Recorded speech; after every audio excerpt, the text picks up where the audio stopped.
this is Allay behind us. She is an off-the-track thoroughbred and she came to live with us almost exactly 12 months ago.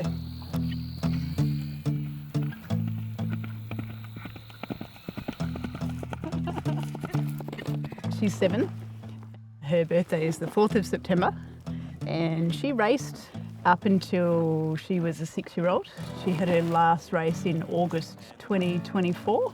And they're racing now. Punching up is Allay along the inside. 200 metres left to travel. And Golf of Gabe's out wide of the track. And then she came to live with us in November. And you can see now she's very much part of the family these days.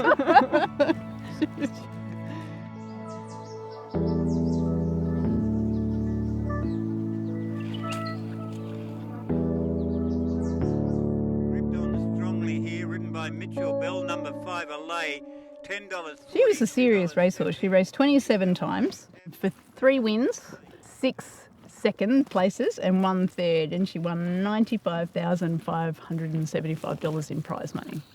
She is a proper racehorse. You know, she was very much conditioned as a racehorse. She knows for sure what racing is. She's a little bit unique in that the family who raced her also bred her. And that's part of the reason why we ended up with her, because they absolutely loved her. She was a stable favourite, and when she finished racing, they didn't know what to do with her. And because of the type of horse, I mean, she's a stunning mare, and they didn't want her to be sold and sold again and sold again as, you know, she sort of improved in performance. So, yeah, when we were looking for an off-the-track for this project, the family agreed to give her to us on the condition that she's never sold. So we're only her second home in her lifetime, which is a little bit unusual for a lot of off-the-tracks. We've been working over the last 2 years putting together the Queensland Off-the-Track Nutrition Education Series. And the whole point of that was to help people who are taking off the tracks to know how to feed them, to get this, you know, beautiful behaviour and to have them maintain weight without having to be fed lots and lots of feed. Her manners are just going out the window here. And I guess for multiple reasons. So one, Tamaya had grown out of the horse that she'd been riding for the last 3 or 4 years. Tamaya had gotten very long legs and Popcorn doesn't have very long legs. So we did need another horse that had a little bit of height. But for me, it was more that through so much of my career, I mean, the science is getting so good in horse nutrition, and, you know, I've been doing this for 25 years, so I've been able to be in a lot of different situations and work with so many different horses. But it's always really nice to put your own advice into practice. So for me, it was a case of saying to Racing Queensland and the Queensland Off the Track program, how about for the last video in this series, I take an off the track and we document her story through the first 12 months. Honestly, I couldn't think of a better reason for, I need to get another horse. It's perfect. So yeah, it's been such a joy to go, like it really has been. It's been nerve-wracking at times, and it's most of the time though, it's just been such a beautiful process to watch Allay go from racehorse through to teenagers show jumper.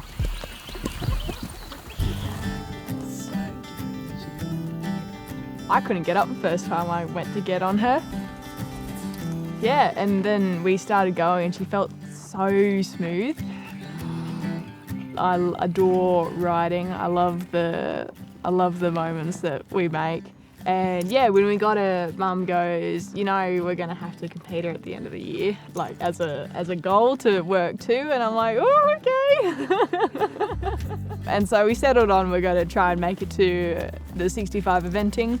And we did, and she was great during it. We went all clear. I had a little fun in the dressage arena, but it went all to plan. Didn't quite all go to plan. That was off camera.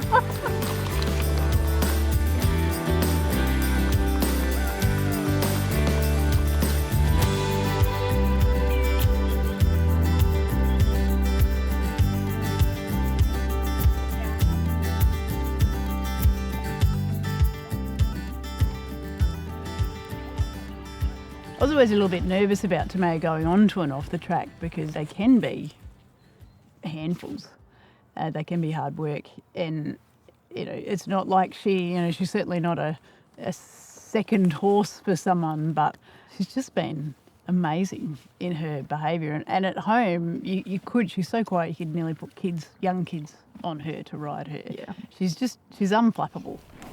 There's the most beautiful footage of Tamaya with Allay out in the paddock, and Allay was lying down having a sleep, and Tamaya's gone and sat down with her. And most horses will hop up when you try to do that. And you watch her, and it looks like she's going to get up, but she actually lies down behind Tamaya and goes to sleep. Like literally closes her eyes and goes to sleep there with her. So they do have a really lovely bond.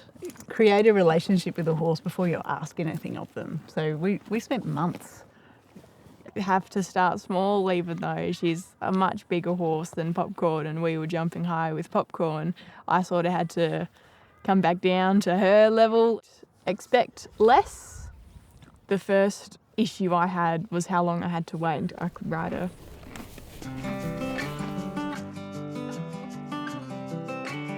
They're beautiful horses. It's almost like having been bred for racing. They're so entwined with humans their whole life that they just have this personality where they genuinely do love, I think, being around people. The last outing we did was to our local show jumping club Christmas party. It was a dress up. Very ironically, Tamara and her friend had both had off the tracks, and we've spent the last 12 months doing Allay's first 12 months transitioning a racehorse to a teenager's show jumper. And Bella and Tamaya decided that they'd dress up as jockeys and take their horses as racehorses, so it felt very ironic. But for me to see those girls in the team's show jumping with these two off the tracks who had both raced, and Buddy had raced extensively as well, and they are ducking and diving through jumps. And then Gronya had said to all the kids, once the bell rings, then you gallop through the finish line. And all the kids took that very literally. So, they spin these thoroughbreds around and gallop through the finish line. And it's not captured on video, but when they walked out of that arena, they were on long reins. Yeah. And they came back to where everyone else was waiting, and both of the horses went to sleep.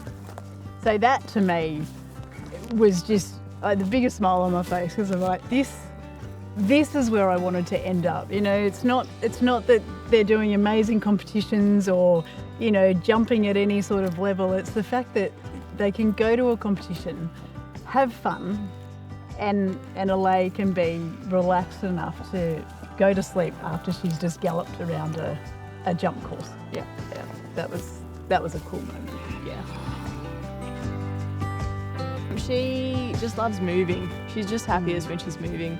Like, you go in massive clear paddocks and you're just on the long rein and cantering pretty fast, and she's just doesn't change speed and she doesn't pull. She just cruises along and she's very happy, and then you stop her and walk her. Like, she's just satisfied with what she just did, and she's just happy when she's moving. She's amazing to ride. Oh, I know.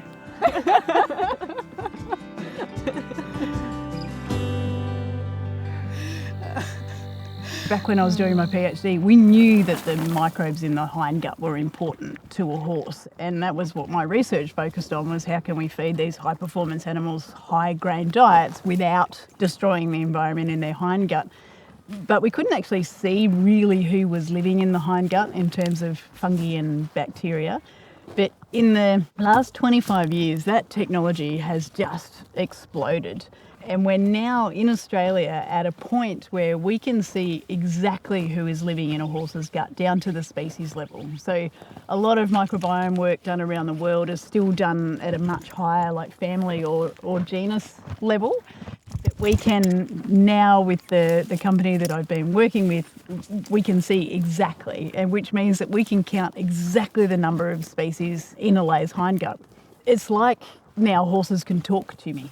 And it's so cool to be able to see, all these things that we say that we know in theory will happen. You feed more fibre to a horse and you'll get more fibre fermenting microbes. You feed a greater diversity of fibre to horses and you'll get a greater diversity of microbes. And that has so many flow-on beneficial effects in terms of how easily they maintain their weight and how calm they'll stay in nearly every situation and how good their immune system is. And all of these things come from how healthy their gut is.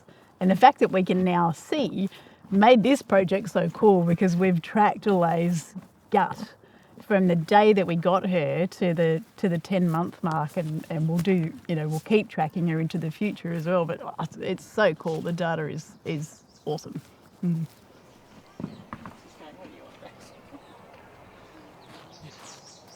She was in good condition for a horse that had finished racing 2 months ago, and then when she finished racing, she'd gone and lived with the broodmare band on the property that she came from.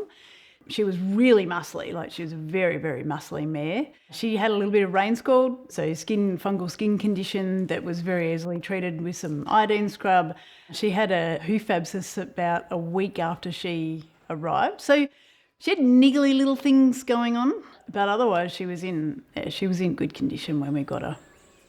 The other major thing that happens is because of the grain-based diet that they're typically on, the bacteria in their hindgut tend to shift more towards sugar and starch fermenting bacteria, further away from what we would consider the normal bacteria in a horse's gut, so further away from the fibre fermenters.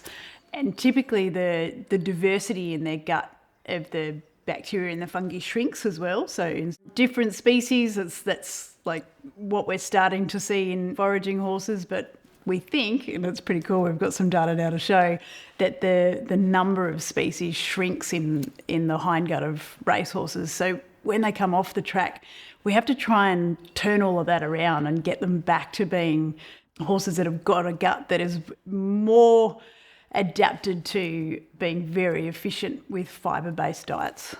The diet of a racehorse is a long way removed from the diet that horses evolved to eat. We love these creatures and we want them to be with us for, 20 years or more. It's really important to try and, in my opinion, bring their gut back to what a gut should look like in a horse. So bring them back down off their marathon runner's diet and back onto a diet that'll give them like sustained and really long-term health.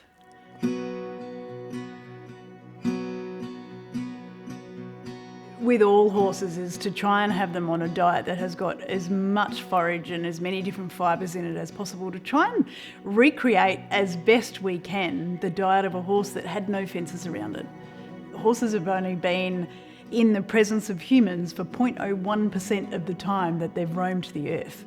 So it's such a tiny fraction of their time, and yet we've changed their diets so dramatically. So always now my approach is let's try and bring them back to being fed as close to possible as what their gut wants, feed them the way that their gut evolved to be fed. So as much forage and as many different types of fibre into her diet.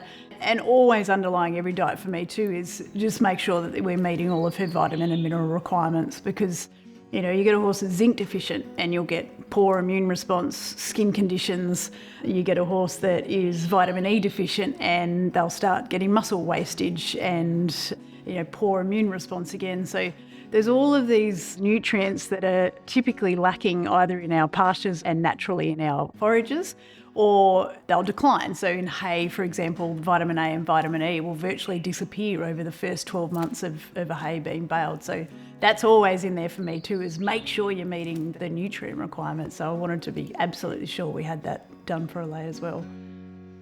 All I wanted when she first arrived was that she settled in and ate. And for that first month, all we fed her was lucerne hay and a balancer pellet with some chaff and lucerne pellets in it. We wanted her to be very calm, so there was strategy in, not putting a lot of high energy ingredients into her from a behaviour perspective, because I wanted her to just go, I'm safe here, there's grass to eat, and probably the best use of my time is to go and eat. And also in not feeding them very much in that first month, they're not full. I wanted her to realise that she was a grazing animal. And to go and work at getting her food. I mean, there was plenty of pasture here for her. She just had to actually put her nose on the ground and work away at eating it. In the first 5 days, she moved a lot. So she walked a lot more than what she ate, and I was panicking. Going off, and I was really questioning whether in the second video of the Queensland Off the Track nutrition series, where we talk about, the first 12 months off the track, and my advice was, balance a pellet or vitamin mineral supplement and loosen hay twice a day, plus, as much grassy hay or pasture as they can eat. I was watching this horse thinking, I don't know if I've done the right thing here. And I was really worried that she was going to lose a lot of weight because she wasn't going to get enough energy with the amount of pasture she wasn't eating because she was spending so much time moving. It took some nerve. Like, I really had to give myself a lot of talkings to, to not go and, give her more food, because I know that I could feed her and have her look amazing within, weeks. With what I do, but I made myself stick to the plan as much as I could, and it paid off, because within a couple of weeks she was much more relaxed, and we had her out with Breeze. So company for these horses is so important, and we have a 35-ish-year-old old mare here, and honestly worth her weight in gold for this young off the track, because Breezy just pokes around the paddock, and Allay learnt to do that as well. And in fact, there's been times where I've looked at and I'm like, is that Breeze or Allay? Because they're the same colour, and because Allay ambles now like Breeze does in the paddock. And she, within a very short space of time, was nose down and grazing every time I saw her, pretty much.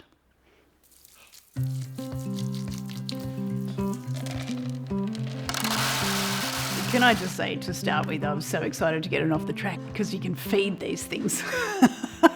Nearly all my other horses are very easy keepers, so they get not very much. Like, I can't play with their diet very much. So I was very excited to have a horse that I could play with the diet. And also super excited to have a horse where the whole point of feeding her was to manipulate in a really good way her microbiome and have the tools to actually be able to measure that along the way. The plan was just to fill her gut up with fibre. So balance the pellet, chaff, and loosen hay twice a day, and plenty of pasture. So she had access to pasture 24/7.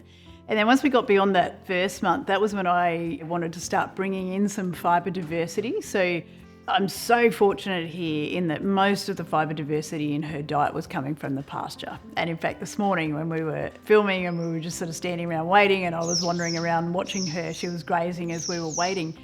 There was at least 6 plant species that she ate in the pasture just while I was wandering around with her, and there's plenty more out there. So, there's so many different species of edible plants in our pasture. So I'm under no illusions that will have done the bulk of the heavy lifting of creating fibre diversity in her diet. So I'm very fortunate from that perspective.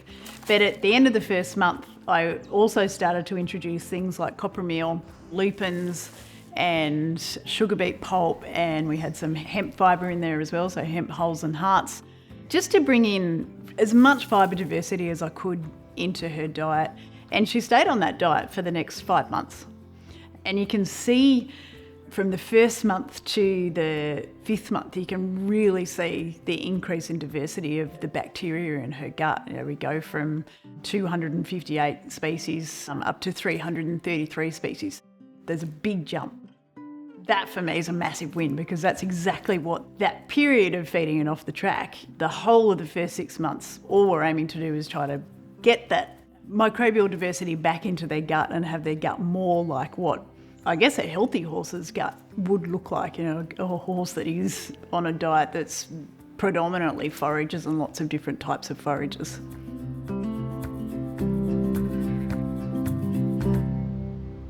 The thing with an off the track is the slower you go at the beginning, the further you'll get in a shorter period of time. So rather than getting them and going, I want you to look amazing right now, and trying to get towards that, the whole aim of the game is get what's on the inside right first. And it's not necessarily going to show on the outside straight away, because it's a little bit like renovating a house and leaving the coat of paint on the outside to the end, and if you're only watching that house from the outside, you'd think that nothing's happening until all of a sudden you put the coat of paint on the outside and you go, oh, look at that. Now everything is beautiful. There's so much work to be done in their gut to get them to where we want them to be. Lots of bacteria and fungi that will ferment fibre and a big diversity in bacteria and fungi, unless we re-establish the bacteria and fungi that love to ferment fibre, you're forever feeding these horses big amounts of grain-based feed because they don't have the workforce, or they won't have the workforce in their hindgut to extract all of the nutrients out of the fibrous feeds for you. But what Allay has shown us really clearly is when you can get their gut back to lots of different bacterial species, and we didn't measure the fungi, but we assume also the fungi became healthier over that period as well. She came through her hardest period of work in the lead up to the eventing at Ishi. She came through that on about 1.5 kilos of hard feed a day, and they were all fibres. We wanted her to build some muscle. We were going away on holidays for a couple of weeks, and I thought, perfect, we'll turn her out to pasture. And I was actually really excited about the fact that I can actually increase her feed a little bit and give us some grain-based feed. She hadn't had any grain-based feed up until this time. So prior to us going away, I adapted her very slowly it was 2 different complete feeds because I can't do things simply. I wanted to mix 2 different feeds. So one of them was a largely fibre-based feed, one of them was a more grain-based feed. And she would have been getting maybe 1 kilo a day of that. And I bought in my favourite muscle-building ingredient, soybean. So by the time we went away, she was on what I would consider a weight gain and muscle building diet for her. And we left her, we had a house sitter who was feeding the horses for us. And we came back, we were away for a good few weeks, and we came back and she looked amazing. So the pasture had sort of kicked in a little bit. We were through past the shortest day of the year, so the pasture was starting to pick up a bit, and she'd been on this extra feed. But the funny thing was, funny not funny, but we got back and Tamaya took her for a ride, and she came back from that first ride going, "Less energy, Mum!" So I'm like, okay, sorry. So at that point, I took both of those feeds out of her diet and they never went back in. But I left the soybean in, and it amazed me how quickly she built muscle on that with a little bit of work. I mean, she wasn't in hard work, but it was noticeable quite quickly.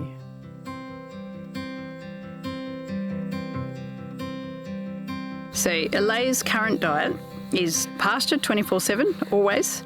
She gets lucerne hay before she rides, and she's on full-fat soybean and cool stance copra. She's on extruded lupins, a balancer pellet, some sugar beet pulp, lucerne chaff, salt, oat chaff, and omega-3 black seed oil. So it's more complex than I'd like, but it seems to suit her, and certainly from the microbiome data that we have, it tells us that it's doing a good job of rehabilitating her gut as well.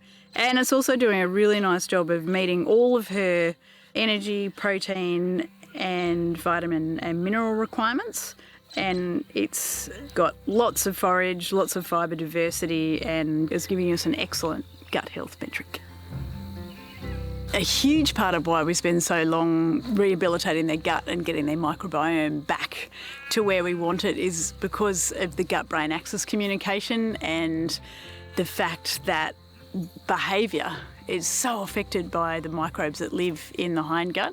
And we'll never know. I mean, with one horse, we'll never know whether Allay's behaviour would have been different had we not gone through this process. But I'd like to think that the fact that she's so quiet and, has calmed at events so quickly is in large part due to the fact that her hindgut is so healthy and that the microbes in there are producing all the right hormones and vitamins for her to have beautiful behaviour. Where to from here? Where to from here? The Olympics. All right, where to from here, Allay? We will, when I say we, Tamaya and Allay will continue to train in show jumping and eventing and slowly work their way up the ranks, up the heights.